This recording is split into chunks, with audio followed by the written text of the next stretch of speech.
ನಮಸ್ತೆ, ನಾನು ನಿಮ್ಮ Pushpanjali. Welcome back to my channel. ಇವತ್ತು ಕಾರಲ್ಲಿ ಹೋಗ್ತಾ ಇದ್ದೀವಿ. ಇವಾಗ ವ್ಲಾಗ್ನ ಸ್ಟಾರ್ಟ್ ಮಾಡ್ತಾ ಇದ್ದೀನಿ. ಸೊ ಆ್ಯಕ್ಚುಲಿ ಹೊರಗಡೆ ಹೋಗ್ತಾ ಇದ್ದೀನಿ. ನಾನು ಹೋಗ್ತಾ ಇದ್ದೀನಿ, ನಮ್ಮ ಮನೆಯವ್ರನ್ನ ನಾನು ಡ್ರಾಪ್ ಮಾಡಕ್ಕೆ ಬರ್ತಾ ಇದ್ದಾರೆ. ತುಂಬ ದಿನ ಆದಮೇಲೆ ಹಳೆ ಕಾರಲ್ಲಿ ಹೋಗ್ತಾ ಇದ್ದೀವಿ. ಆಲ್ಮೋಸ್ಟ್ ಎಷ್ಟು ದಿನ ಆಗಿರ್ಬೋದು ಅಂದರೆ ಇವ್ರು ಓಡಾಡ್ತಾರೆ. ನಮ್ಮ ಮನೆಯವ್ರ ಫೇವ್ರೇಟ್ ಕಾರು ಇದು. ಅವ್ರು ಓಡಾಡ್ತಾರೆ, ಆಫೀಸ್ಗೆಲ್ಲ ತಗೊಂಡು ಹೋಗ್ತಾರೆ ಇದನ್ನ. ಬಟ್ ನಾನು ಮಕ್ಕಳು ಸ್ವಲ್ಪ ಕಡಿಮೆನೆ, ಅಂದ್ರೆ ನಾವು ನೋಡಿರ್ತೀರ ನೀವು, ನಾವು ಅಷ್ಟು ಹೊರಗಡೆನೆ ಹೋಗಲ್ಲ ಇನ್ನ ಈ ಕಾರಲ್ಲಿ ಎಲ್ಲಿ. ಸೊ ಓಕೆ, ಇರ್ಲಿ. ನಮ್ಮ ಮನೆಯವ್ರಿಗೆ ಯಾವ ಕಾರ್ ಇಷ್ಟ ರೀ ನಿಮ್ಗೆ? ಆ ಕಾರ ಈ ಕಾರ? ಆದ್ರೂ ಅವ್ರ ಏನೇ ಹೇಳಿ ಅವ್ರಿಗೆ ಇಷ್ಟವಾಗಿರುವಂತ ಕಾರ್ ಇದು. ಇದನ್ನ ಕೊಡಿ ಅಂದ್ರೂ ಕೊಡ್ಲಿಲ್ಲ ಅವರು. ಬೇಡ, ನನಗೆ ಕೆಲ್ಸಕ್ಕೆಲ್ಲ ಬೇಕಾಗತ್ತೆ, ಕೊಡೋದು ಬೇಡ ಅಂತ ಅಂದ್ಬಿಟ್ಟು. ಓಕೆ, ಇನ್ನ ನಾನು ಇವತ್ತು ಹೋಗ್ತಾ ಇರೋದು ಬಂದು ನಮ್ಮ ಹುಟ್ಟಿ ಬೆಳೆದಿರೋಂಥ ಊರಿಗೆ. ಲಾಸ್ಟ್ ಟೈಮು ನಾನು ಹಾಕಿದ್ದೆ ಬ್ಲಾಗ್, ಗೃಹ ಪ್ರವೇಶಕ್ಕೊಂದು ಹೋಗಿದ್ದೆ ಅಂತ ಹೇಳಿ. ಅಂದ್ರೆ ನಮ್ಮ ಲಕ್ಕೂರ್ ಅಂತ ಅಂದ್ಬಿಟ್ಟು ನಮ್ಮ ಅಮ್ಮನ ತವ್ರ ಮನೆ. ಸೊ ಅಲ್ಲಿ ಎಲ್ಲ ಕಸಿನ್ಸ್ ಮೀಟಪ್ ಮಾಡೋಣ ಅಂತ ಪ್ಲಾನ್ ಮಾಡಿದ್ವಿ. ನಾನು ಲಾಸ್ಟ್ ವ್ಲಾಗ್ ಅಲ್ಲಿ ಹಾಕಿದೆ, ನನ್ನ ತಮ್ಮನ ಎಂಗೇಜ್ಮೆಂಟ್ ಅಲ್ಲಿ ಕಸಿನ್ಸ್ ಎಲ್ಲ ಮಾತಾಡ್ಕೊಂಡಿದೀವಿ, ಹೋಗೋಣ ಈ ತರ ಅಂತ ಅಂದ್ಬಿಟ್ಟು. ಸೊ ಅದಕ್ಕೆ ಫೈನಲ್ ಆಗಿ ನಿನ್ನೆ ಡಿಸೈಡ್ ಆಯ್ತು ಇವತ್ತು ಹೋಗ್ಬಿಡೋಣ ಅಂದ್ಬಿಟ್ಟು. ಬೆಳಿಗ್ಗೆ ಟಿಫನ್ ಮಾಡ್ಕೊಂಡು ಹೋಗೋ ಪ್ಲಾನ್ ಇದ್ದಿದ್ದು. ಬೆಳಿಗ್ಗೆ ಟಿಫನ್ ಮಾಡ್ಕೊಂಡು ಹೋಗೋ ಪ್ಲಾನ್ ಇದ್ದಿದ್ದು. ಆಕ್ಚುಲಿ ನಮ್ಮ ಅತ್ತಿಗೆ ಮತ್ತೆ ನಮ್ಮ ವಾಣಿ ನಾನು 3 ಜನ ಒಟ್ಟಿಗೆ ಹೋಗೋಣ ಅನ್ಕೊಂಡ್ವಿ. ನಿಜವಾಗ್ಲೂ ನನ್ಗೆ ಆಗ್ಲೇ ಇಲ್ಲ. ಇವತ್ತು ಒಂದು ವಿಡಿಯೋಸ್ ಬೇರೆ ಇತ್ತು 2, ಅಂದ್ರೆ ಒಂದು ಪ್ರಮೋಷನ್ ವಿಡಿಯೋ ಬೇರೆ ಶೂಟ್ ಮಾಡ್ಕೋಬೇಕಿತ್ತು. ಅವ್ರಿಗೆ ಹೇಳ್ಬಿಟ್ಟಿದೆ ಇವತ್ತು ಕೊಡ್ತೀನಿ ಅಂತ. ಪ್ಲಸ್ ಆರ್ನಿ ಕಲೆಕ್ಷನ್ಸ್ ನೋಡ್ಬೇಕಿತ್ತು. ನನ್ಗೆ ಈ ತರ ಸಡನ್ ಆಗಿ ಪ್ಲಾನ್ ಆದಾಗ ಸ್ವಲ್ಪ ಕಷ್ಟ ಆಗತ್ತೆ. ಅದು ಎಲ್ಲ ಸ್ಟಾಫ್ ಸ್ವಲ್ಪ ಹೊಸಬ್ರು ಬಂದಿದ್ದಾರೆ, ಅವ್ರಿಗಿನ್ನೂ ಅಷ್ಟೊಂದು ಗೊತ್ತಿಲ್ಲ. ನಾನೀಗ ಹೇಳ್ಕೊಡ್ಬೇಕಿದೆ ಅವ್ರಿಗೆ, ಅವೆಲ್ಲಾನು ಕಲಿತಿದ್ದಾರೆ. ಸೊ ಬಿಟ್ಟು ಬರೋದಕ್ಕೆ ಎಲ್ಲೋ ಒಂದ್ ಕಡೆ ಭಯ, ಎಲ್ಲಿ ಸ್ಯಾರೀಸ್ ಎಕ್ಸ್ಚೇಂಜ್ ಮಾಡಿ ಅವ್ರದ್ದು ಇವ್ರಿಗೆ ಇವ್ರದ್ದು ಅವ್ರಿಗೆ ಹಾಕ್ಬಿಡ್ತಾರೋ ಅಂತ ಹೇಳಿ.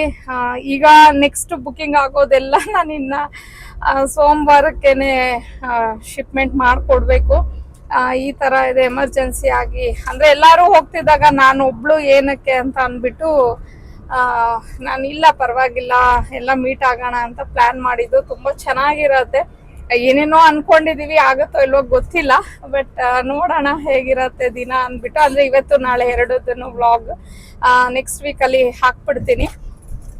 ಸೊ ಇಷ್ಟಿದೆ. ಇನ್ನ ನನ್ನ ಮುಖದಲ್ಲಿ ಆಕ್ಚುಲಿ ಪಿಂಪಲ್ಸ್ ಎಲ್ಲ ನೀವು ನೋಡಿದ್ರೆ ನೋಡ್ಬೋದು. ನಾನು ಏನು ಫಿಲ್ಟರ್ ಏನು ಹಾಕಿಲ್ಲ. ನನ್ಗೆ ಆಕ್ಚುಲಿ ಫಿಲ್ಟರ್ ನಾನು ಹಾಕೋದು ಇಲ್ಲ. ಕೆಲವ್ರು ಅಂತಾರೆ ಫಿಲ್ಟರ್ ಗಿಲ್ಟರ್, ನಾನು ಏನು ನನಗೆ ಬರೋದಿಲ್ಲ. ಮೇನ್ಲಿ ಹೇಳ್ತೀನಿ, ನನಗೆ ಫಿಲ್ಟರ್ ಹಾಕ್ಲಿಕ್ಕೆ ಬರಲ್ಲ. ಬಟ್ ಸಿಕ್ಕಾಪಟ್ಟೆ ಆಗಿತ್ತು. ಲಾಸ್ಟ್ ಟೈಮು ಸುಮಾರು ಜನ ಮ್ಯಾಮ್ ಪಿಂಪಲ್ಸ್ ಜಾಸ್ತಿ ಆಗಿದೆ, ತೋರಿಸ್ಕೊಳ್ಳಿ ಇದಕ್ಕೆ ಅಂತೆಲ್ಲ ಹೇಳ್ತಾ ಇದ್ರು ಡರ್ಮಟಾಲಜಿಸ್ಟ್ ಹತ್ರ ಎಲ್ಲಾನು. ಬಟ್ ನನ್ಗೆ ಯೂಶಲಿ ಏನ ಅಂದ್ರೆ ಎಕ್ಸೆಸ್ ಆಫ್ ಈಟ್ ಆದಾಗ, ಪ್ಲಸ್ ನನಗೆ ಹಾರ್ಮೋನಲ್ ಇಂಬ್ಯಾಲೆನ್ಸ್ ಅಂತ ಹೇಳಿ ಆಗ್ಬಿಡತ್ತೆ. ಆ ಟೈಮಲ್ಲಿ ನನ್ಗೆ ಜಾಸ್ತಿ ಆಗತ್ತೆ. ಬಟ್ ಈ ಸತಿ ಹೆವಿ ಆಯ್ತು ನನ್ಗೆ. ಈ ತರ ಯಾವಾಗ ಆಗಿತ್ತು ಅಂದ್ರೆ ನಮ್ಮ ಪಾವನಿ ಪ್ರೆಗ್ನೆನ್ಸಿಲಿ ಆಗಿದ್ದಕ್ಕೆ ಈ ಸತಿ ಆಯ್ತು. ಬಟ್ ಈಗೆಲ್ಲ ಕ್ಲಿಯರ್ ಆಗಿದೆ, ಮಾರ್ಕ್ಸ್ ಬಂದಿದೆ. ಸ್ವಲ್ಪ ಹೋಮ್ ರೆಮಿಡಿ ಏನು ಮಾಡ್ತಾ ಇಲ್ಲ ಆಕ್ಚುಲಿ. ನಾನು ಬರೀ ಅಕ್ಕಿ ಹಸಿಟ್ಟು ಬರುತ್ತಲ್ವಾ, ಅದೊಂದು ಪ್ಯಾಕ್ ಹಾಕ್ತಿದ್ದೀನಿ ಅಷ್ಟೇ. ಸ್ವಲ್ಪ ಅದೆಲ್ಲಾನು ಕಡಿಮೆ ಆಗ್ಲಿ ಅಂತ. ಪಿಂಪಲ್ಸ್ ಫುಲ್ಲು ಕಡಿಮೆ ಆಗಿದೆ, ಆದ್ರೆ ಅದೇ ಮಾರ್ಕ್ಸ್ ಮಾತ್ರ ಇದೆ.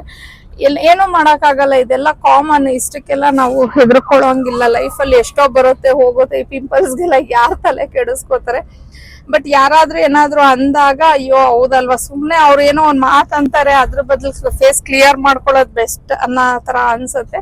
ಬಟ್ ನಮ್ಮ ಮನೆಯವ್ರು ಯಾವಾಗ್ಲೂ ಹೇಳ್ತಾ ಇರ್ತಾರೆ ಪಿಂಪಲ್ಸ್ ಇರ್ಲಿ ಬಿಡು ಚೆನ್ನಾಗೇ ಇರುತ್ತೆ ಅಂತ ಹೇಳಿ. ಅವ್ರೇನಂದ್ರೆ ನನ್ನನ್ನು ಸ್ವಲ್ಪ ಬೇಸರ ಮಾಡ್ಕೋತೀನಿ ಅಂತ ಹಾಗೆ ಹೇಳ್ತಿರ್ತಾರೆ. ಬಟ್ ನಿಜವಾಗ್ಲೂ ತುಂಬಾ ಕಡಿಮೆ ಆಗಿದೆ. ನನ್ಗೇನೆ ಖುಷಿ ಆಗ್ತಾ ಇದೆ. ಯಾವುದೇ ಟ್ರೀಟ್ಮೆಂಟ್ ತಗೊಂಡಿಲ್ಲ, ಯಾವುದೇ ರೀತಿಯ ನಾನು ಏನೂ ಮಾಡ್ಕೊಂಡಿಲ್ಲ. ಸ್ವಲ್ಪ ಅದೇ ಬಾಡಿನ ಏನು ಕೋಲ್ಡ್ ಮಾಡ್ಕೊಳಕ್ಕೆ ಅಂತೇಳಿ ಡೈಲಿ ಮಜ್ಜಿಗೆ, ಎಳ್ನೀರು ಅದನ್ನೇ ಮಾಡ್ಕೊಂಡೆ. ನನ್ಗೇನಂದ್ರೆ ಫಸ್ಟ್ ನಮ್ಮ ಸ್ಕಿನ್ ಮೇಲ್ಗಡೆ ಏನಾಗತ್ತೆ ಅನ್ನೋದಕ್ಕಿಂತ ಒಳಗಡೆ ನಾವು ಡಿಟಾಕ್ಸ್ ಮಾಡ್ಕೊಂಡ್ರೆ ಬೆಸ್ಟ್ ಅಲ್ವಾ. ಸೊ ನಾನು ಅದನ್ನ ಮಾಡ್ಕೊಂಡು ಇದು ಮಾಡ್ಕೊಂಡಿದ್ದು ಅಷ್ಟೇ. ಬಟ್ ಇವಾಗ ಮಾರ್ಕ್ಸ್ ಹೋಗ್ಬೇಕು ಅಂದ್ರೆ ಸ್ವಲ್ಪ ಏನಾದ್ರೂ ಹಚ್ಬೇಕು. ಸೊ ಕ್ರೀಮ್ಸು ಅವು ಇವು ಎಲ್ಲ ಏನೂ ಬೇಡ, ನಾರ್ಮಲ್ ಅಕ್ಕಿ ಹಸಿಟ್ಟನ್ನ ಹಚ್ಕೊಳ್ಳೋಣ ಅಂತ ಅಂದ್ಬಿಟ್ಟು ಮಾಡ್ಕೋತಾ ಇದ್ದೀನಿ. ಬೆಟರ್ ಆಗಿದೆ. ಇನ್ನೊಂದು ಸ್ವಲ್ಪ ದಿನಕ್ಕೆ ಅದು ಕ್ಲಿಯರ್ ಆಗತ್ತೆ ಅಂತ ಹೇಳಿ ಅನ್ಕೊಂತೀನಿ. ಸೊ ಈ ತರ ಇದೆ, ನೋಡೋಣ. ಇವಾಗ ಐ ಥಿಂಕ್ 3:30 ಆಗಿದೆ. ಆಗ್ಲೇ ನನ್ಗೆ ವಾಣಿ ಎಲ್ಲ ಕಾಲ್ ಮಾಡಿದ್ರು, ಎಲ್ಲ ಬಂದಿದೀವಿ, ನೀನೊಬ್ಳು ಬರ್ಬೇಕು ಅಂತ ಅನ್ಬಿಟ್ಟು. ನಾನು ಮತ್ತೆ ಇನ್ನೊಂದು ಕಸಿನ್ ಏನೋ ಅವಳು ಇನ್ನೂ ಬಂದಿಲ್ವಂತೆ. ಎಲ್ಲ ಬಂದು ಆಗ್ಲೇ ಊಟ ಎಲ್ಲ ಮಾಡಿ ಇದೀವಿ, ಬೇಗ ಬಾ ಅಂತ ಅಂದ್ರು. ನಮ್ಮ ಮನೆಯವರು ಅಲ್ಲಿವರೆಗೂ ಡ್ರಾಪ್ ಮಾಡ್ತಾರಾ ಇಲ್ಲ ಅವ್ರಿಗೆ ಆಕ್ಚುಲಿ ಕೆಲಸ ಇದೆ. ಎಲ್ಲಿವರೆಗೂ ಡ್ರಾಪ್ ಮಾಡ್ತಾರೆ ಗೊತ್ತಿಲ್ಲ ನನ್ಗೆ. ಆನ್ ದ ವೇ ಹೋಗ್ತಾ ಕೆಲಸ ಇದೆ ಅಂತ ಹೇಳಿದ್ರು. ಸೊ ಅಲ್ಲೆಲ್ಲಾದ್ರೂ ಡ್ರಾಪ್ ಮಾಡಿದ್ರೆ ಅಲ್ಲಿಂದ ಕ್ಯಾಬ್ ಆರ್ ಬಸ್ ಯಾವುದು ನನಗೆ ಕಂಫರ್ಟೋ ಅದನ್ನ ನೋಡ್ಕೊಂಡು ನಾನು ಮಾಡ್ಕೊಂಡು ಹೊರಟೋಗ್ತೀನಿ. ಏನು ಪರವಾಗಿಲ್ಲ, ನಮಗೆ ಓಡಾಡಿರೋದೆ, ನನ್ಗೇನು ಭಯ ಹತ್ರ ಎಲ್ಲ ಏನೂ ಇಲ್ಲ. ನೋಡೋಣ, ಬಸ್ ಸಿಕ್ಕಿದ್ರೆ ಬಸ್, ಇಲ್ಲ ಕ್ಯಾಬ್ ಆದರೆ ಕ್ಯಾಬ್ ಮಾಡಿಕೊಂಡು ಹೊರಡೋದು, ಈ ಥರ ಅಂದ್ಕೊಂಡಿದ್ದೀವಿ. ಇಷ್ಟಿದೆ. ಅಲ್ಲಿ ಹೋದ್ಮೇಲೆ ಅಗೇನ್ ನಾನು ವಿಡಿಯೋನ ಕಂಟಿನ್ಯೂ ಮಾಡ್ತೀನಿ. ಥ್ಯಾಂಕ್ ಗಾಡ್ ನಾನು ಮಿಡಲಲ್ಲಿ ನಮ್ಮ ಮನೆಯವರು ನನ್ನನ್ನು ಎಲ್ಲಾದರೂ ಡ್ರಾಪ್ ಮಾಡ್ತಾರೆ ಅಂದ್ಕೊಂಡೆ. ನಾನು ಯಾವ ಊರಿಗೆ ಹೋಗ್ತಿದ್ದೀನೋ ಅದೇ ಊರಿಂದ ಅವ್ರಿಗೆ ಒಂದು ಕೆಲಸ ಬಂತು. ಸೊ ನನಗೆ ಫುಲ್ ಕಂಪ್ಲೀಟಾಗಿ ಅಲ್ಲಿವರೆಗೂ ಡ್ರಾಪ್ ಮಾಡಿದ್ರು. ಆಮೇಲೆ ಅಲ್ಲಿ ಹೋಗಿ ಒಂದು ಸ್ವಲ್ಪ ಹೊತ್ತು ಕುತ್ಕೊಂಡಿದ್ವಿ, ರೆಸ್ಟ್ ಮಾಡಿದೆ ಒಂದು 15 ಮಿನಿಟ್ಸು. ಸರಿ, ನಾನು ನೈಟ್ ಡಿನ್ನರ್ಗೆ ಮತ್ತು ನಾಳೆಗೆಲ್ಲ ಏನೇನು ಬೇಕು ಐಟಮ್ಸ್ ತೊಗೊಂಬಂದ್ಬಿಡೋಣ ಅಂತ ಹೇಳಿ ಎಲ್ಲ ಕಸಿನ್ಸು ಮಾತಾಡಿಕೊಂಡು ಹೋಗೋಣ ಅಂತ ಅಂದ್ಬಿಟ್ಟು ಹೋದ್ವಿ. ಸರಿ, ಇನ್ನು ಅಲ್ಲಿ ಈಗ ನಮ್ಮ ಅಕ್ಕ ಇದ್ದಾಳೆ ಅಲ್ವಾ, ಅಂದ್ರೆ ಅಲ್ಲಿ ನೀವು ನೋಡ್ತಿರ್ಬೋದು ಬ್ಲೂ ಕಲರ್ ಡ್ರೆಸ್ಸು, ಎಲ್ಲಾರ್ಗಿಂತ ಹೈಟ್ ಅವಳೇನೆ. ಅವಳು ಆಕ್ಚುಲಿ ಅಲ್ಲಿ ಒಂದು ದೇವಸ್ಥಾನ ತೋರಿಸ್ಬಿಟ್ಟು ನನ್ನ ಒಂದು ಮೆಮೊರೀಸನ್ನ ಅವಳು ಹೇಳ್ತಿದ್ಲು. ಅಂದ್ರೆ ಚಿಕ್ಕ ಹುಡುಗಿಲಿ ನಾನು ಸ್ಕೂಲ್ಗೆ ಹೋಗ್ಲಿಕ್ಕೆ ಹಠ ಮಾಡ್ಕೊಂಡು ಆ ದೇವಸ್ಥಾನದ ಹತ್ರ ಹೋಗಿ ಚಿಟ್ಕೋತಿದ್ನಂತೆ. ಅವಳು ಹೋಗ್ಬಿಟ್ಟು ನಮ್ಮ ತಾತನ್ಗೆ ಕಂಪ್ಲೇಂಟ್ ಮಾಡೋಳು, ತಾತ ಇವತ್ತು ಅವಳು ಸ್ಕೂಲಿಗೆ ಬಂದಿಲ್ಲ, ಅಲ್ಲಿ ದೇವಸ್ಥಾನದ ಹತ್ರ ಚಿಟ್ಕೊಂಡಿದ್ದಾಳೆ ಅಂತ ಅಂದ್ಬಿಟ್ಟು. ಸೊ ಅದನ್ನೆಲ್ಲ ಅವಳು ರೀಕಾಲ್ ಮಾಡ್ಕೊಂಡು ಎಲ್ಲಾರ್ಗೂ ಹೇಳ್ತಾ ಇದ್ಲು. ಇನ್ನು ನಾನು ನನ್ನ ಕಸಿನು ಇದೇ ಊರಲ್ಲಿ ಬೆಳೆದಿದ್ದು, ಆಲ್ಮೋಸ್ಟ್ 5-6 ವರ್ಷ ಇಬ್ರು ಜೊತೆಲೇನೆ ಬೆಳೆದ್ವಿ. ಆಮೇಲೆ ಅಮ್ಮ ಸ್ಕೂಲ್ಗೆ ಹಾಕ್ಬೇಕು ಅಂತ ಹೇಳಿ, ಅಂದ್ರೆ ಅಮ್ಮನ್ಗೆ ಏನಿತ್ತು ಅಂದ್ರೆ ಅವ್ರನ್ನೆಲ್ಲಾರನು ಇಂಗ್ಲಿಷ್ ಮೀಡಿಯಂಗೆ ಹಾಕಿದ್ರಲ್ವಾ, ಅಣ್ಣನ್ನ ನಮ್ಮ ಜಾನ್ಸಿನೆಲ್ಲ. ಸೊ ನನ್ನನ್ನು ಸಹ ಅದಕ್ಕೆ ಹಾಕ್ಬೇಕು ಅಂದ್ಬಿಟ್ಟು ನನ್ನನ್ನ ಕರ್ಕೊಂಡು ಅಂದ್ರೆ ಬೆಂಗಳೂರಿಗೆ ಕರ್ಕೊಂಡು ಬಂದ್ಬಿಟ್ಟಿದ್ರು. ಸೊ ಆಮೇಲೂ ನಾನು ಮತ್ತೆ ನನ್ನ ಕಸಿನು ಎವ್ರಿ ಸಮ್ಮರ್ ಹಾಲಿಡೇಸ್ಗೆ ನಾವು ಮೀಟ್ ಆಗ್ತಿದ್ವಿ. ಅಂದ್ರೆ ಆ 2 ಮಂತ್ಸ್ ಏನಿದೆ ನಾವಿಬ್ರು ಒಟ್ಟಿಗೆನೆ ಇರ್ತಿದ್ವಿ. ಯಾರ ಮನೆಗಾದ್ರೂ ಹೋಗ್ಲಿ ಒಟ್ಟಿಗೆ ಹೋಗೋದು, ಒಟ್ಟಿಗೆ ಬರೋದು. ಸೊ ಅವಳು ನಾನು ಸ್ವಲ್ಪ ತುಂಬಾ ಕ್ಲೋಸ್, ಅಂದ್ರೆ ನಾವು ಪ್ರತಿದಿನ ಮಾತಾಡಲ್ಲ, ಆದ್ರೆ ನಮ್ಗೆ ಆ ಒಂದು ಎಮೋಷನಲ್ ಟಚ್ ಏನಿದೆ ಅದು ತುಂಬಾ ಇದೆ ಅವಳಿಗೂ ನನ್ಗೂನು. ಸೊ ಹಂಗೆ ಅವಳು ಅದನ್ನೆಲ್ಲ ರೀಕಾಲ್ ಮಾಡ್ಕೊಂಡು ಊರಲ್ಲಿ ನಾನು ತುಂಬಾ ವರ್ಷಗಳಾಗಿದೆ ಬಿಡಿ ಅಲ್ಲೆಲ್ಲ ಓಡಾಡಿ. ಅಂದ್ರೆ ಯಾವಾಗಾದ್ರೂ ಹೋದ್ರು ಜಸ್ಟ್ ಅಲ್ಲಿ ಏನಾದ್ರು ಫಂಕ್ಷನ್ ಇದ್ರೆ ಹೋಗ್ತಿದ್ದೆ, ಫಂಕ್ಷನ್ ನೋಡ್ತಿದ್ದೆ, ಬಂದ್ಬಿಡ್ತಾ ಇದ್ದೆ. ಬಟ್ ಆಮೇಲೆ ನಾನು ಎಲ್ಲೂ ಊರು ಒಳಗಡೆ ಎಲ್ಲ ಹೋಗಿಲ್ಲ. ಸೊ ಇವತ್ತು ಎಲ್ಲ ಶಾಪ್ಸ್ ಅನ್ನ ಹೋಗಿ ಅವಳು ಅಂದ್ರೆ ನನ್ಗೆ ಕೆಲವೊಂದೆಲ್ಲ ನನ್ನ ಒಂದು ಚೈಲ್ಡ್ಹುಡ್ ಮೆಮೊರೀಸ್ ಎಲ್ಲ ನೆನಪಾಗ್ತಾ ಇತ್ತು. ಅದನ್ನೆಲ್ಲ ಮಾತಾಡ್ಕೊಂಡು ಹಂಗೆ ಸ್ವಲ್ಪ ಗ್ರಾಸರೀಸು ತರಕಾರಿಗಳನ್ನೆಲ್ಲ ತಗೊಂಡು ಬಂದ್ವಿ. ಆಮೇಲೆ ಇನ್ನು ನೈಟ್ ಊಟಕ್ಕೆ ಅದೇ ನನ್ನ ಕಸಿನ್ ಅಂತ ನಾನು ಇಷ್ಟೊತ್ತು ಏನು ಹೇಳಿದ್ನಲ್ವಾ, ಅವಳು ಮನೆಯಿಂದನೇ ಬೇಳೆ ಒಬ್ಬಟ್ಟಿಗೆ ಹೂರ್ಣ ಎಲ್ಲ ರೆಡಿ ಮಾಡ್ಕೊಂಡು ಬಂದಿದ್ಲು. ಮಧ್ಯಾಹ್ನ ಅವರೆಲ್ಲ ಊಟ ಮಾಡಿದ್ರು. ಸರಿ, ನೈಟ್ಗೆ ಏನು ನಮ್ಮ ವಾಣಿ ಒಬ್ಬಟ್ಟೆಲ್ಲ ತಟ್ಟಿದ್ಲು. ನಮ್ಮ ಅತ್ತಿಗೆ ತಂಗಿ ಇನ್ನೊಬ್ಳು ಅವಳು ಫ್ರೈಡ್ ರೈಸ್ ಮಾಡ್ತೀನಿ ಅಂತ ಅಂದ್ಬಿಟ್ಟು ಅವಳು ಫ್ರೈಡ್ ರೈಸ್ ಎಲ್ಲಾನು, ಅಂದ್ರೆ ಅವರಿಬ್ರು ಚಿಕ್ಕವರು. ಸೊ ಅವರಿಬ್ಬರನ್ನ ಇವತ್ತು ನಾವು ಕುಕಿಂಗ್ಗೆ ಬಿಟ್ಟಿದ್ವಿ, ನಾಳೆ ನೋಡ್ಕೊಳ್ಳೋಣ ನಾವು ಅಂತ ಹೇಳಿ. ಇನ್ನು ನಾವು ಅವ್ರಿಗೆ ತರಕಾರಿ ಕಟ್ ಮಾಡ್ಕೊಡೋದು ಅದನ್ನೆಲ್ಲ ಮಾಡಿದ್ವಿ. ಸೊ ಎಲ್ಲ ಮಾಡಾದ್ಮೇಲೆ ಒಟ್ಟಿಗೆ ಕುತ್ಕೊಂಡು ಎಲ್ಲರೂ ಊಟ ಮಾಡಿದ್ದು. ಸೊ ಜಾಸ್ತಿ ಏನೂ ಇರಲಿಲ್ಲ, ಹೋಳಿಗೆ ಮಾಡ್ಕೊಂಡಿದ್ವಿ ಮತ್ತೆ ಫ್ರೈಡ್ ರೈಸ್ ಮಾಡ್ಕೊಂಡಿದ್ವಿ. ಹಾಗೇನೆ ಅದು ಹೋಳ್ಗೆದು ಅಂದ್ರೆ ಒಬ್ಬಟ್ಟು ಸಾರೆಲ್ಲ ರಸ ಇತ್ತಲ್ವ, ಸೊ ಅದಕ್ಕೆ ಅನ್ನ ಲೈಕ್ ಏನಿದೆ ಅದನ್ನೇ ಮ್ಯಾನೇಜ್ ಮಾಡ್ಕೊಳ್ಳೋಣ ಅಂತ ಹೇಳಿ ಅದನ್ನೆಲ್ಲ ಮಾಡಿಕೊಂಡು ರಾತ್ರಿ ಊಟನ ಮುಗಿಸ್ಕೊಂಡ್ವಿ. ಚೈತ್ರ ಮಾಡಿರೋ ಫ್ರೈಡ್ ರೈಸ್ ಇವರೇ ಮಾಡಿರೋದು ಫ್ರೈಡ್ ರೈಸ್. ಒಬ್ಬಟ್ಟು ಯಾರು? ನಮ್ಮ ವಾಣಿ ಅಂದ್ರೆ ಶುಭ ಮಾಡ್ಕೊ ಬಂದಿರೋದು, ವಾಣಿ ತಟ್ಟಿರೋದು. ರಸ ಅವನು ಶುಭನೇ. ಇನ್ನ ನಾನು ಝಾನ್ಸಿ ಬ್ಯಾಟಿಂಗ್ ಮಾಡಕ್ ಬಂದಿದ್ದೀವಿ. ಓಯ್ ಸಿಹಿ ಸುಡಿ ಕಡ ರೈಸ್ ಹಾಕಿ ಕೊಡ್ಕೊಂಡೆ ಸಾಲು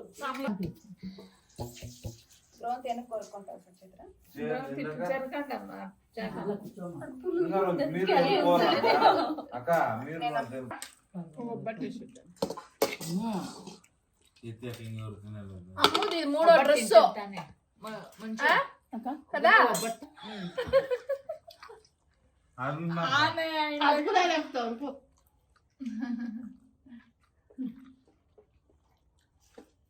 ఆమెనే మా ఇంటి దగ్గరికి వస్తుంది.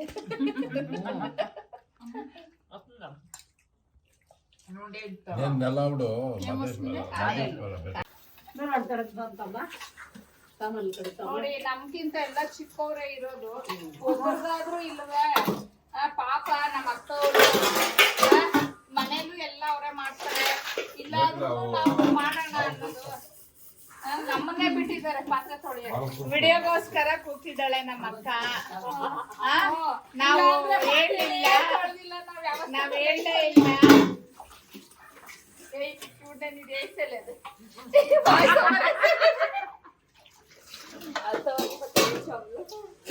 ನಾವು ಕೆಳಗಡೆ ಕಮೆಂಟ್ಸ್ ಹಾಕ್ತೀವಿ ಅವಾಗ. ಇನ್ನೊಂದು ಕ್ಲಿಪ್ಪಿಗೆ ಮಿಸ್ ಆಗಿದೆ. ಸೊ ಊಟ ಆದ್ಮೇಲೆ ಪಾತ್ರೆ ಎಲ್ಲ ತೊಳೆದ್ಬಿಟ್ಟು ಅದಾದ್ಮೇಲೆ ನಾವು ಒಂದು ಗೇಮ್ ಆಡೋಣ ಅಂತ ಹೇಳಿ ಪ್ಲಾನ್ ಮಾಡಿದ್ವಿ. ಈ ಗೇಮ್ ಹೆಂಗೆ ಅಂತ ಅಂದ್ರೆ ಕಣ್ಣಿಗೆ ಬಟ್ಟೆ ಕಟ್ಕೊಳ್ಳೋದು ಒಬ್ರು, ಇನ್ನೊಬ್ರು ಅದೇ ವಾಟರ್ ಬಾಟಲ್ ಯಾವ್ದಾದ್ರು ಆ ಥರದ್ದು ಇಟ್ಕೊಂಡು, ಅಂದ್ರೆ ಏಟ್ ಬೀಳ್ದೆ ಇರೋ ತರ ಇರಬೇಕು. ಸೊ ಅದನ್ನ ಅವ್ರು ಹೇಳ್ತಾರೆ ಇವ್ರಿಗೆ ಹೊಡಿಯೋದ ಅಂತ ಅಂದ್ಬಿಟ್ಟು, ಅವ್ರು ಯಾರಿಗೆ ಓಕೆ ಅಂತಂದ್ರೆ ಅವ್ರಿಗೆ ಹೊಡಿಯೋದು ಅನ್ನೋ ತರ ಈ ಆಟ. ಆಕ್ಚುಲಿ ನಾನು ಇದರಲ್ಲಿ ಒಂದು ರಾ ವಾಯ್ಸ್ ಹಾಕಿದ್ದೀನಿ, ನೋಡ್ಬೋದು ನೀವು. ನನ್ನ ಇನ್ನೊಂದು ಅಂದ್ರೆ ಮೇ ಬಿ ವಿಡಿಯೋಸ್ ಅಲ್ಲಿ ನಾನು ನಾರ್ಮಲ್ ಆಗಿ ಇರ್ತಿರ್ತೀನೇನೋ, ನಾನು ಆಕ್ಚುಲ್ ಆಗಿ ಹೇಗಿರ್ತೀನಿ ಅನ್ನೋದು ನೀವು ನೋಡ್ತೀರಾ. ಸೊ ಅವಳು ನಮ್ಮ ಅತ್ತಿಗೆ ತಂಗಿ ಎಷ್ಟು ಸತಿ ಅವಳು ಚಾನ್ಸ್ ಬಂದಾಗೆಲ್ಲ ಅವಳು ನನ್ಗೇನೆ ಹೇಳ್ತಿದ್ಲು ಹೊಡಿಯಕ್ಕೆ ಓಕೆ ಅಂತ ಅಂದ್ಬಿಟ್ಟು. ಸೊ ನಾನಂತೂ ಅವಳು ನನ್ಗೆ ಹೊಡೆದಿದ್ದಕ್ಕಿಂತ ನಾನು ಅವಳು ನೋಡ್ದಿದ್ದೆ ಜಾಸ್ತಿ. ನಾನು ಎಷ್ಟು ಸತಿ ಆ ಕಡೆ ಈ ಕಡೆ ಹೋದ್ರುನು ತುಂಬಾ ಹೊತ್ತು ಆಲ್ಮೋಸ್ಟ್ ಆಲ್ ಅದು ಒಂದು 20 ಮಿನಿಟ್ಸ್ ಆಯ್ತು. ನಾನು ಅಷ್ಟು ಹಾಕಿಲ್ಲ, ಜಸ್ಟ್ ಸ್ಮಾಲ್ ಕ್ಲಿಪ್ಪಿಂಗ್ಸ್ 2-3 ಹಾಕಿದೀವಿ ಅಷ್ಟೇನೆ. ಎಷ್ಟು ಸತಿ ನಾನು ಎಲ್ಲೇ ಹೋಗಿ ಕೂತ್ಕೊಂಡು ಪ್ಲೇಸ್ ಚೇಂಜ್ ಮಾಡಿದ್ರು ಅವಳು ನನ್ಗೇನೆ ಹೊಡಿಯೋದಕ್ಕೆ ಹೇಳ್ತಾ ಇದ್ಲು. ಸೊ ನೀವು ಮ್ಯಾಚ್ ಫಿಕ್ಸಿಂಗ್ ಮಾಡಿದ್ದೀರಾ, ನನ್ನನ್ನು ಟಾರ್ಗೆಟ್ ಮಾಡಿ ನನ್ನೇ ಹೊಡಿತಿದ್ದೀರಾ ಅಂತ ಹೇಳಿ ನಿಜವಾಗ್ಲೂ ಸಿಕ್ಕಾಪಟ್ಟೆ ಮಜಾ ಮಾಡಿದ್ವಿ ನೈಟ್ ಅಲ್ಲಿ.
ಅದ್ರೊಂಥರ ಹಳ್ಳು ಟೇಸ್ಟ್ ಇದೆ.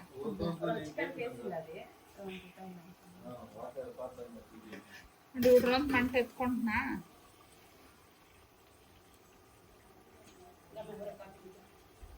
ಕಾಪಿರಾಣಿ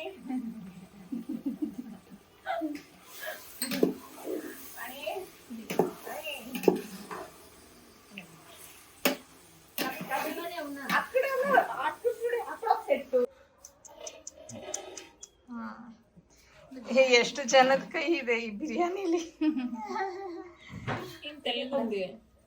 తెల్లగా ఉందా? అబ్బా గ్రీన్ గా ఉంది. ఇది తీయట్లే. పుదీనా చికెన్ చికెన్ బిర్యానీ పుదీనా ಚಿಕನ್. ಇದು ಬ್ರೇಕ್ಫಾಸ್ಟ್ ಗೆ. ಮಧ್ಯಾಹ್ನಕ್ಕೆ ರೆಡಿ ಆಗ್ತದೆ. ಮಧ್ಯಾಹ್ನಕ್ಕೆ ಮತ್ತೆ ಬೇರೆ ಏನೋ ಮಾಡಿಕ್ತಾರಂತಪ್ಪ ನಮ್ಗೆ. ನೀವು ಮಾಡ್ಬೇಕು. ನಾವು ಬಂದಿರೋದು ಬರೀ ವಿಡಿಯೋ ಮಾಡಕ್ಕೆ. ಮತ್ತೆ ಬರೀ ವಿಡಿಯೋ ಮಾಡಿ ತಿನ್ಬೇಡಿ. ತಿಂತೀರಾ? ಆಯ್ತು ಬಿಡಪ್ಪ. ನಿಮ್ಮನ್ ಬಿಟ್ಟು ನಾವು ತಿನ್ನಕ್ಕಾಗುತ್ತಾ? ಹೇಳ್ಬಿಟ್ಟ ದಮ್ ಬಿರಿಯಾನಿನ ಸ್ವಲ್ಪ సెకండ్ టైం నాకే ఇట్లుంటే ఇష్టం. ఇವರು సలాడ్ తగో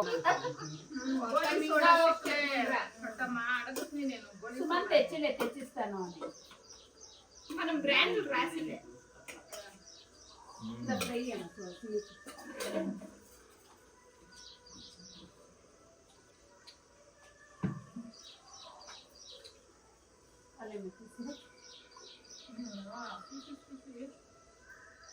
స్కిన్ పీస్ లో వేసుకోవాలి.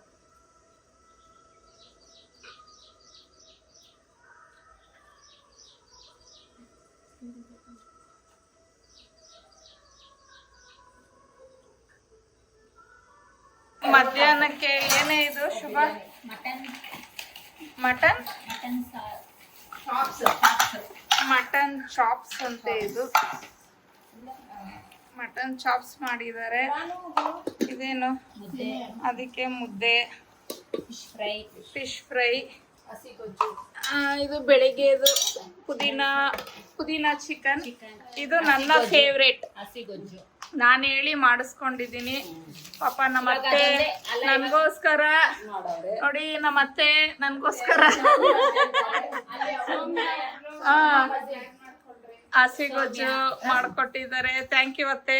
ಇದು ವೈಟ್ ರೈಸು ಮತ್ತೆ ಬಿರಿಯಾನಿ ಇದೆ. ಹಸಿ ಗೊಜ್ಜು ಇಳೊಬ್ಳೆ ತಿನ್ನೋದು, ನಾವೆಲ್ಲ ಇದೆಲ್ಲ ಹೌದೌದು. ನನ್ಗೆ ಹಸಿ ಗೊಜ್ಜು ಒಂದೆರಡು ಫಿಶ್ ಕೊಡಪ್ಪ ಸಾಕು.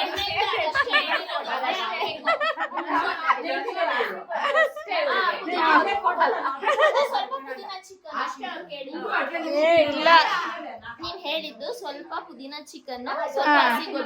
ಆಯ್ತಾಯ್ತು. ಸ್ವಲ್ಪ ಅದೊಂದು ಸ್ವಲ್ಪ ಇದು ಸ್ವಲ್ಪ ಕೊಡಿ ನನಗೆ ಸಾಕು. ನೋಡಿ ನಮ್ಮ ಅತ್ತಿಗೆ ಅಲ್ಲಿ ಕೂತಿದ್ದಾರೆ. ಅವ್ರ ತಂಗಿ ಕರೆಕ್ಟ್ ಆಗಿ ಹೇಳದ್ನ, ಟ್ವಿನ್ಸ್ ಅವ್ರಿಬ್ರು. ಆದ್ರೆ ಎಷ್ಟು ವರ್ಷ ಗ್ಯಾಪ್ ಟ್ವಿನ್ಸ್ಗೆ? 5 years gap. ನೋಡಿ ನಮ್ಮ ಅತ್ತಿಗೆ ಎಷ್ಟು ಹೆಂಗಾಗಿದ್ದಾರೆ. 5 ವರ್ಷ ಗ್ಯಾಪ್. ಇವಳು ನನ್ನ ತಂಗಿ, ನಮ್ ದೊಡ್ಡಮ್ಮನ ಮಗಳು. ಅಲ್ಲಿ ನಮ್ಮ ಕಸಿನ್ ಅತ್ತೆ ಮಗಳು. ಈ ಹುಡುಗಿ ನೋಡಿದೀರಾ? ಜಾನ್ಸಿ ಅಂತ ಯಾರೋ ಗೊತ್ತಿಲ್ಲ ನನ್ಗೆ.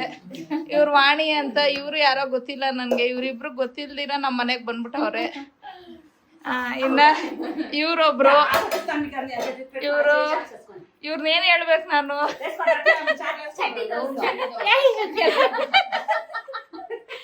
ಸೊ ನಮ್ಮ ಅತ್ತಿಗೆಗೆ ಅಕ್ಕ ಆಗಕ್ಕಿಂತ ಮುಂಚೆ ನನಗೆ ಚೈಲ್ಡ್ಹುಡ್ ಫ್ರೆಂಡು, ನನ್ನ ಫ್ರೆಂಡ್. ನೋಡಿ ಎಲ್ಲಾರು ಎಲೆ ಇಟ್ಕೊಂಡಿದ್ದಾರೆ. ನಾನು ಹಸಿ ಗೊಜ್ಜು ಕೇಳಿದೆ ಅಂದ್ಬಿಟ್ಟು ನನಗ್ ಮಾತ್ರ ಎಲೆನೇ ಇಟ್ಟಿಲ್ಲ.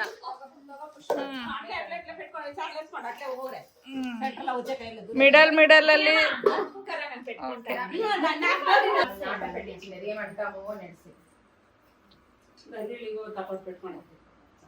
సునీల్ సుమన్ తీసిపోయా ದಾನಕ್ಕೆ ತಿಂಪಿಸುವ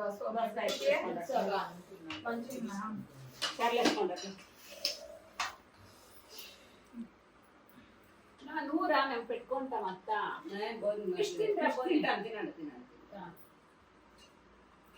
పురుగురా కైపోయింది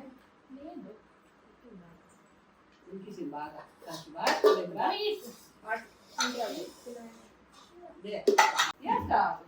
ಇನ್ನ ನಾನಲ್ಲಿ ಕಸಿನ್ಸ್ ಮೀಟ್ ಆಗಕ್ ಬಂದಿರೋದು ಅಂದ್ರೆ ಏನು ಮಾಡಿಲ್ಲ, ಬರೀ 3 ಹೊತ್ತು ಮಾಡ್ಕೊಂಡು ತಿಂದಿದ್ದು ಅಷ್ಟೇ. ಗೇಮ್ಸ್ ಆಡೋದ್ವಿ. ಇನ್ನ ಈ ವಿಡಿಯೋದಲ್ಲಿ ನೀವು ನೋಡಿದ್ರೆ ನಾವು ಬರೀ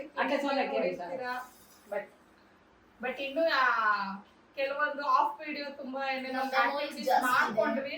ಬಟ್ ಅದನ್ನೆಲ್ಲ ನಾನು ವಿಡಿಯೋ ಕ್ಯಾಪ್ಚರ್ ಮಾಡಿಲ್ಲ, ಮಾಡಕ್ ಆಗ್ಲಿಲ್ಲ. ಇವ್ರು ಯಾರು ಅಲೋ ಮಾಡ್ಲಿಲ್ಲ, ಮಾಡಕ್ ಬಿಡ್ಲಿಲ್ಲ ನನ್ಗೆ. ಇಲ್ಲ ಬಿಟ್ರು ನಾನೇ ಮಾಡಿಲ್ಲ. ಹೌದು, ಇದು ನಿಜ. ಯಾಕಂದ್ರೆ ಎಲ್ಲಾರು ನನ್ನೇ ಟಾರ್ಗೆಟ್ ಮಾಡಿದ್ರು, ಓವರಾಲ್ ನನ್ನೇ ಟಾರ್ಗೆಟ್ ಮಾಡಿದ್ರು. ಅದಕ್ಕೆ ನಾನು ಅದನ್ನ ವಿಡಿಯೋ ಖಂಡಿಸ್ತೀವಿ ನಾವು.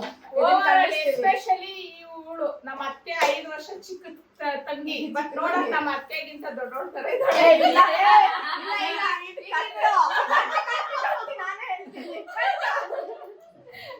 ಅವಳು ನನ್ನೇ ಟಾರ್ಗೆಟ್ ಮಾಡಿ ನನ್ನನ್ನೇ ಇದ್ ಮಾಡೋದು. ಅದಕ್ಕೋಸ್ಕರ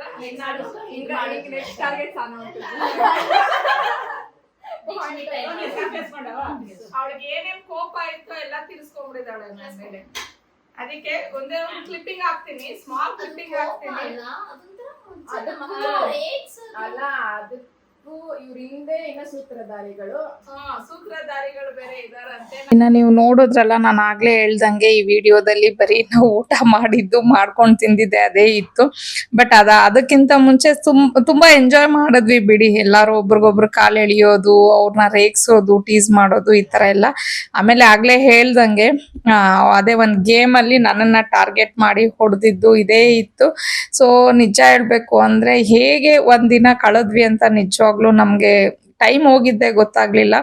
ತುಂಬಾ ವರ್ಷಗಳ ಮೇಲೆ ನಾವ್ ಈ ರೀತಿ ಪ್ಲಾನ್ ಮಾಡ್ಕೊಂಡು ಕಸಿನ್ಸ್ ಎಲ್ಲ ಮೀಟಪ್ ಆಗಿದ್ದು. ಬಟ್ ಇವಾಗ ಡಿಸೈಡ್ ಆಗ್ಬಿಟ್ಟಿದೀವಿ, ಇಲ್ಲ ಸಾಧ್ಯವಾದಷ್ಟು ತಿಂಗಳಿಗೆ ಒಂದ್ಸತಿನೋ 2 ತಿಂಗಳಿಗೆ ಒಂದ್ಸತಿನೋ ಈ ರೀತಿ ಮೀಟ್ ಆಗ್ಬೇಕು ಅಂತ. ಬಟ್ ಈ ಸತಿ ಬರೀ ಹೆಣ್ಮಕ್ಳೇ ಬಂದಿದ್ವಿ. ನೆಕ್ಸ್ಟ್ ಟೈಮು ನಮ್ಮ ಫ್ಯಾಮಿಲಿಲಿ ಇರುವಂತ ಎಲ್ಲ ಸೊಸೆದಿರ್ನು ಆಡ್ ಮಾಡ್ಕೊಳ್ಳೋಣ, ಎಲ್ಲಾರ್ನು ಕರಿಯೋಣ ಅಂತ ಹೇಳಿ ಅನ್ಕೊಂಡಿದೀವಿ. ನೋಡೋಣ ಯಾರ್ಯಾರು ಜಾಯ್ನ್ ಆಗ್ತಾರೆ ಅಂತ ಅನ್ಬಿಟ್ಟು. ಬಟ್ ನಿಜವಾಗ್ಲೂ ಇದು ಬೇಕು, ಅವಶ್ಯಕತೆ ಇದೆ. ನಮ್ಮ ಒಂದು ಬ್ಯುಸಿ ಸ್ಕೆಡ್ಯೂಲ್ಸ್ ಅಲ್ಲಿ ಮನೆಯಲ್ಲಿ ಆ ಒಂದು ಕೆಲಸಗಳ ಮಧ್ಯೆ ನಮ್ಗಿರುವಂತ ಸ್ಟ್ರೆಸ್ನೆಲ್ಲ ರಿಲೀಫ್ ಮಾಡ್ಕೋಬೇಕು ಅಂದ್ರೆ ಈ ತರ ಒಂದು ಮೀಟ್ ಆಗಿ ಎಲ್ಲಾರ್ನು ಒಬ್ರನ್ನೊಬ್ರು ಟೀಸ್ ಮಾಡಿ ರೇಗಿಸ್ಕೊಳ್ಳೋದಾಗ್ಲಿ ತುಂಬಾ ಎಂಜಾಯ್ ಮಾಡಿದೀನಿ ಬಿಡಿ. ನನ್ಗಂತೂ ಒಂಥರ ಇದು ಸ್ಟ್ರೆಸ್ ಬೂಸ್ಟರ್ ತರಾನೇ ವರ್ಕ್ ಆಯ್ತು ಅಂತಾನೆ ಹೇಳ್ಬೋದು. ಜಾಸ್ತಿ ಏನು ಕ್ಲಿಪ್ಪಿಂಗ್ಸ್ ತಗೊಳಕ್ ಆಗ್ಲಿಲ್ಲ, ಸ್ವಲ್ಪ ಸ್ವಲ್ಪ ತಗೊಂಡಿರೋದನ್ನ ಆಡ್ ಮಾಡಿದೀನಿ. ಮತ್ತೆ ನಮ್ಮ ಮಾತೃಭಾಷೆ ತೆಲುಗು ಆಗಿರೋದ್ರಿಂದ ರಾವ್ ವಾಯ್ಸ್ ನಾನು ಏನಕ್ಕೆ ಹಾಕಲ್ಲ ಅಂತಾನು ಹೇಳಿದೀನಿ. ಬಿಕಾಸ್ ನಾವು ತೆಲುಗು ಲ್ಯಾಂಗ್ವೇಜ್ ಅನ್ನೋದು ಆಟೋಮೆಟಿಕ್ ಆಗಿ ಈಗ ನಾವು ಅದು ಫೇಕ್ ಮಾಡಕ್ ಆಗಲ್ಲ. ಮಾತಾಡುವಾಗ ಅಯ್ಯೋ ಅವಳು ವಿಡಿಯೋ ಮಾಡ್ತಿದ್ದಾಳೆ ನಾವು ಕನ್ನಡನೇ ಬಳಸ್ಬೇಕು ಅಂತ ಆಗೋದಿಲ್ಲ. ನಾರ್ಮಲ್ ಆಗಿ ನಾವು ಯಾವ ಲ್ಯಾಂಗ್ವೇಜ್ ಮಾತಾಡ್ತಿರ್ತೀವಿ ಮನೇಲಿ ಅದೇ ಬಂದ್ಬಿಡತ್ತೆ. ಹಂಗಾಗಿ ಇಲ್ಲಿ ತೆಲುಗು ಲ್ಯಾಂಗ್ವೇಜನ್ನು ನೀವು ಕೇಳಿರ್ತೀರ ಮಿಡಲ್ ಅಲ್ಲಿ. ಸೊ ಇಷ್ಟಿತ್ತು. ಆಮೇಲೆ ಎಲ್ಲಾರು ಅವ್ರವ್ರ ಮನೆಗೆ ಎಷ್ಟು ಇದ್ರೂ ಹೋಗ್ಲೇಬೇಕಲ್ವಾ. ಸೊ ಜಾನ್ಸಿ ಒಂದ್ ಕಾರಲ್ಲಿ ಅವಳೊಂದ್ ಕಾರ್ ತಗೊಬಂದಿದ್ಲು, ಮತ್ತೆ ನಮ್ಮ ಅತ್ತಿಗೆ ತಂಗಿದು ಒಂದ್ ಕಾರು. ಸೊ ಜಾನ್ಸಿ ಜೊತೆ ಇನ್ನೊಂದ್ ಕಸಿನ್, ಅವಳು ಮಿಡಲ್ ಅಲ್ಲಿ ಎಲ್ಲೋ ಡ್ರಾಪ್ ಹಾಕಿಸ್ಕೋತೀನಿ, ಅಲ್ಲಿಂದ ನಾನು ಬಸ್ ಕ್ಯಾಚ್ ಮಾಡ್ತೀನಿ ಅಂತ ಅವಳು ಹೋದ್ಲು. ಇನ್ನ ನಮ್ಮನ್ನ ಮೆಟ್ರೋ ಸ್ಟೇಷನ್ ವರ್ಗು ಡ್ರಾಪ್ ಮಾಡು ಅಂತ ಹೇಳಿ ಅಲ್ಲಿಂದ ನಾನು ವಾಣಿ ಮತ್ತೆ ಅತ್ತಿಗೆ ಎಲ್ಲ ಹೋಗೋಕೆ ಆಯ್ತು. ಸೊ ಈ ತರ ಇತ್ತು. ಇನ್ನ ಇವತ್ತಿನ ವ್ಲಾಗ್ನ ಇಲ್ಲಿಗೆ ಎಂಡ್ ಮಾಡ್ತಾ ಇದ್ದೀನಿ. ಕೊನೆವರೆಗೂ ನಮ್ಮ ವ್ಲಾಗ್ನ ನೋಡಿದಕ್ಕೆ thank you so much. So ಈ ತರ ಒಂದು ವ್ಲಾಗ್ಸ್ ಹಾಕಿದ್ರೆ ಓಕೆ ನಿಮ್ಗೆ ಅಂತ ಅನ್ಸಿದ್ರೆ ನನಗೆ ಕಮೆಂಟ್ ಮಾಡಿ. ಬೇಡ ನಾರ್ಮಲ್ ನಿಮ್ಮ ಮನೆ ಕಂಟೆಂಟೇ ಇರ್ಲಿ ಅನ್ನಂಗಿದ್ರು ನನ್ಗೆ ಯಾವ್ದಕ್ಕೂ ತಿಳಿಸಿ. ಸೊ ನೆಕ್ಸ್ಟ್ ಈ ತರ ಮೀಟಪ್ ಆದಾಗೆಲ್ಲ ಖಂಡಿತ ನಾನು ವ್ಲಾಗ್ಸ್ನ ಮಾಡಿ ಅಪ್ಲೋಡ್ ಮಾಡ್ತೀನಿ. ಇಷ್ಟ ಹೇಳ್ತಾ ಮತ್ತೊಂದು ವ್ಲಾಗ್ ಅಲ್ಲಿ ಭೇಟಿ ಆಗ್ತೀನಿ. ಅಲ್ಲಿವರೆಗೂ ಬಾಯ್, ಸಿ ಯು.